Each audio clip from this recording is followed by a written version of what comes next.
So we have 5 minutes. So I would do like this, because we want to get out clever than we entered in this room, more clever.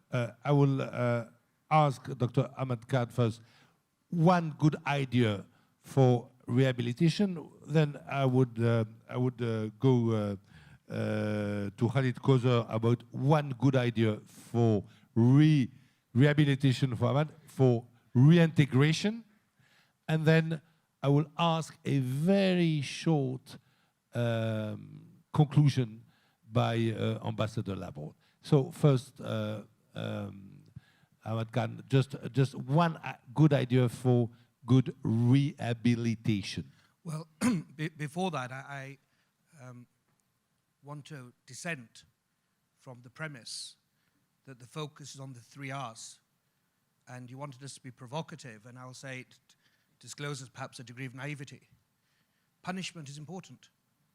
We're dealing with an organization that has burnt people alive, that has raped, that has subjected to slavery, that has murdered, and that has crucified individuals. And the idea that in this wonderful setting, with these lovely hopes, and we can have analogies to the 1951 Refugee Convention, and think, oh, okay, this is a population humanitarian problem in which we can return people that have had a well-founded fear of persecution, is simply not opposite. Even after the defeat of Daesh, even after aerial bombardment and kinetic measures, one should pause, in my respectful view, for a moment and look at the hard core of darkness that remains clearly in some people's hearts and minds.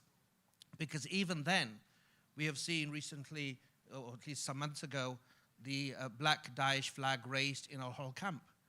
So the idea that this is yesterday's problem and not a current problem today is a recipe for disaster.